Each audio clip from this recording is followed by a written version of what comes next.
नमस्कार दोस्तों। जब 2 ग्राम की टिड्डियाँ करोड़ों की संख्या में हो जाए तो देश के लिए खतरा बन जाती हैं। साउथ अफ्रीका से चली पाकिस्तान से आए टिड्डी दलों ने भारत में आतंक मचा रखा है। उन्हें राजस्थान, मध्य प्रदेश और पंजाब समेत कई राज्यों में फसलों को बर्बाद कर दिया है। अकेले राजस्थान में इनके हमले से करीब 90,000 हेक्टेयर फसलें बर्बाद हो गई हैं। इनके बढ़ते हमले को देखते हुए दिल्ली, हरियाणा, हिमाचल प्रदेश, तेलंगाना, उड़ीसा और कर्नाटका ने अपने यहाँ हाई अलर्ट जारी कर दिया है।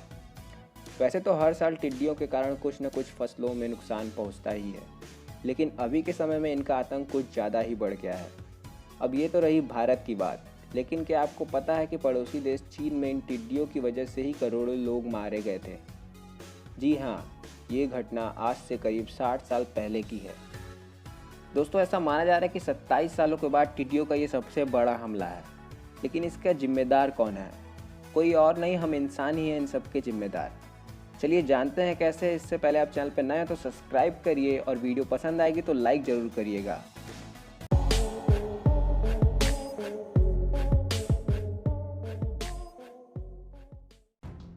जब टिड्डियों की वजह से चीन में मारे गए थे करोड़ों लोग। दरअसल साल 1958 में चीन की सत्ता संभाल रहे माओ जेडोंग ने एक अभियान शुरू किया था जिसे 4 पेस्ट कैंपेन कहा जाता है। इस अभियान के तहत उन्होंने 4 जीवों यानी मच्छर, मक्खी, चूहा और गौरैया चिड़िया को मारने का आदेश दिया था। उनका कहना था कि ये फसलों को बर्बाद कर देते हैं, जिससे किसानों की सारी मेहनत बेकार चली जाती है। अब ये तो आप जानते ही होंगे कि मच्छर, मक्खी और चूहों को ढूंढ ढूंढ कर मारना मुश्किल काम है, क्योंकि ये आसानी से खुद को कहीं भी छिपा लेते हैं। लेकिन गौरैया तो हमेशा इंसानों के बीच में ही रहना पसंद करती है। ऐसे में वो माओ जेडोंग के अभियान के जाल में फंस गई। पूरे चीन में उन्हें ढूंढ ढूंढ कर मारा जाने लगा।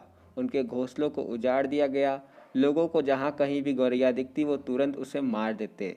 सबसे खास बात ये कि लोगों को इसके लिए इनाम भी मिलता था। जो इंसान जितनी संख्या में गौरैया मारता उसे उसी आधार पर पुरस्कार से नवाजा जाता था। अब भारी संख्या में गौरैयों को मारने का नतीजा ये हुआ कि चीन में कुछ ही महीनों में इनकी संख्या में तेजी से गिरावट आई और उधर उल्टा फसलों के बर्बाद होने में बढ़ोतरी हो गई। हालांकि इसी बीच 1960 में चीन के एक मशहूर पक्षी वैज्ञानिक शो शिन चेंग ने माओ जेडोंग को बताया कि गौरैया तो फसलों को कम बर्बाद करती है, बल्कि वो अनाज को बड़ी मात्रा में नुकसान पहुंचाने वाले कीड़े यानी कि टिड्डियां हैं जो फसलों को खा जाती है। यह बात माओ जेडोंग के समझ में आ गई, क्योंकि देश में चावल की पैदावार बढ़ने के बजाय लगातार घटती जा रही थी। शो शिन चेंग की सलाह पर माओ ने गौरैयों को मारने का आदेश वापस ले लिया और उसकी जगह टिड्डियों को मारने का आदेश दिया। लेकिन तब तक बहुत देर हो चुकी थी।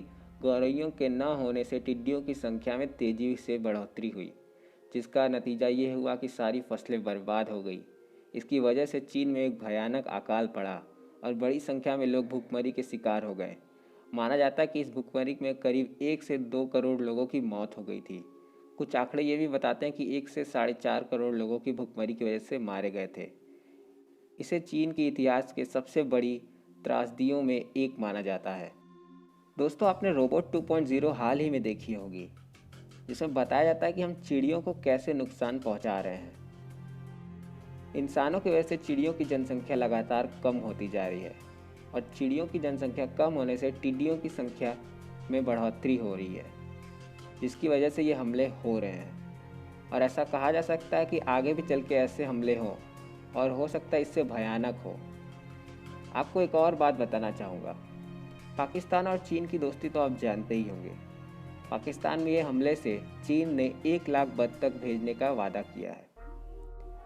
ऐसे बत्तख 200 टिड्डियों को एक दिन में खा जाते हैं। इसलिए दोस्तों, आप चिड़ियों को केज में ना रखें, उन्हें खुला छोड़ें और चिड़ियों को मारने की कोशिश बिल्कुल भी ना करें। अगर हम प्रकृति के साथ छेड़छाड़ करेंगे तो प्रकृति हमारे साथ भी खिलवाड़ कर सकती है। इसलिए इन सभी बातों का हमें ध्यान रखना होगा। दोस्तों, अगर वीडियो पसंद आए तो लाइक करिए। हम ऐसे वीडियो डेली लाते हैं, इसलिए चैनल को सब्सक्राइब करिए। आपसे अगले वीडियो में मिलेंगे, तब तक के लिए जय हिंद।